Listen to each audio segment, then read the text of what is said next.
जों जेननायखौ मानिनानै लाबाय। जोंनि रायजो राजाफ्रा माने जोंखौ फेजेनदोंमोन दा जों मानिनानै लाबाय। नाथाय बिसायख'थि जायोब्ला बिपिएफ दोलोआ सरकाराव फैगोना रोखा। जे बिपिएफआ दा इलेक्सन जायोब्ला माने दानो फैफिनथारसिगोन होननानै जिहेतु रायजो राजाफ्रा मोनदांनानै बिथांमोननि खुगानो बे बाग्लायगासिनो दङ। बे बाथ्राखौ बुंदों बारग'मन्त्रि प्रमिला रानी ब्रह्मआ। गोबाव समनि उनाव बारग'मन्त्रि प्रमिला रानी ब्रह्मआ खौरां बिजोङाव बेबायदिनो खौरां बिजोङाव नुजानानै दानि बिटिआर सरकारनि सायाव बाथ्रा बुंदों बारग'मन्त्रि प्रमिला रानी ब्रह्मआ। 15 बोसोराव बिपिएफ सरकारा रायजो राजानि जेबो गाहाम हाबा मावनो हायाखै होनना सोलायनाय नांसिगौ होनना इउपिपिएल दोलोआ थांनाय बिसायख'थियाव देरहाना सरकार दादों आरो रायजो राजाफ्राबो फोथायदोंमोन। नाथाय दिनै रायजो राजाफ्रा सानफिननांबाय। थांनाय 15 बोसोराव जों सनानि मुगा बादि सरकारखौ सालायदोंमोन। नाथाय दिनै हाग्रामा महिलारि गैयैखाय बिटिसि हालामा मोजां थासारियाव गैला। बेखौ मोजाङाव लाबोफिननांगौआ गासैबो रायजो राजानि आखायावसो दंसै। बे गासै बाथ्राखौ बुंदों बारग'मन्त्रि प्रमिला रानी ब्रह्मआ। थारैनो रायजो राजाफ्रा बे खेबाव सोर बबे दोलोखौ अनसायगोन बेखौ फैगौ बिसायख'थियावसो मिथिसिगोन। जों मोजाङैनो दं। जों जेनबाय आरो बेनिफ्राय आरो जोंहा अल्टारनेटिभ सिन्था खालामनांगौनि प्रयजन गैया। जुदि रायजो राजाया लुबैयोब्ला रायजो राजाहासो बोलो दं, जोंहा बोलो गैया। रायजो राजाहा गोसो जायोबा जिखुनु माने मोमेन्टखौ लाबोनो हायो। दानि जे सरकार बे सरकारखौ जुदि मोजां मोनाखिसैबा रायजो राजानि आखायावनो गासैबो गोहा दङ। बेखायनो रायजो राजानि सायाव माने मोजाङै बिजिरनानै नायनो थाखाय जोंहा माबा खथि जाबाय नामा बेखौ साननानै बिजिरनानै लानो थाखाय आरो खथि जामारदोंबा मानो जिरायनानै थानांगौ दङ।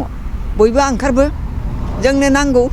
माने सनानि मुगा बायदि जोङो 15 बोसोर सासनखौ खालामबाय बिटिसि सरकाराव थानानै रायजो राजाखौ सेबा खालामबाय। बेखौ दिनै रायजो राजाफ्रा मोनथिफिनबाय जे प्रमद बर'आ जाख्ल'बाय सोबख'बाय जोंनो सोलायनाय नांसिगौ होननाय बाथ्राखौ फोथायनानै जोंनि रायजो राजाफ्रा माने जोंखौ फेजेनदोंमोन। दा जों मानिनानै लाबाय। रायजो राजानि जे माने माबा साननाय बेखौ जोङो फोथायबाय जे नंमारगौ रायजो राजाया माने जोंनि बिरोधि हान्जाया जे बाथ्राखौ बुंदों बे बुंनायखौ माने फोथायनानै जोंखौ दिनै खोख्लैबाय। बेखौ जों मानिनानैबो लाबाय। रायजो राजाबो फोथायदोंमोन। खिन्थु दिनै बारा गोबाव सम नाङाखसै जे हाग्रामा महिलारिया दा सरकाराव गैला। बिथां गैयैयाव दिनै जोंनि अबस्थाया मा जाखो, गासैबो बिटिसि ओनसोलनि परिबेसा मा जाखो बेखौ दिनै एकदम रग' मोनदांजोब्बाय। गतिके दा रायजो राजानि आखायावनो बे गोहोआ दंसै। बिथांमोननि सायाव जोंहा फोथायनाय दं। दा बिथांमोना हाग्रामानि सायाव माने फोथायनायखौ मोनफिनबाय, फरायनानै मोनफिनबाय।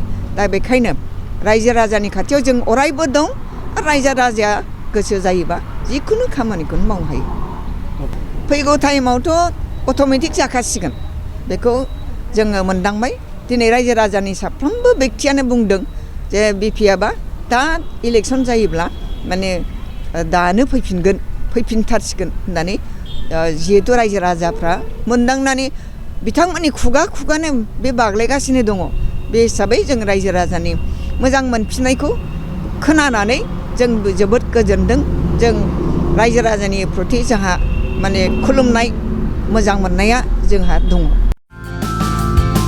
बाजाज कम्पानिनि गुबुन रोखोमनि बाइक सालायनो मोजां मोनग्राफोरनि थाखाय गोजोनथाव खौरां।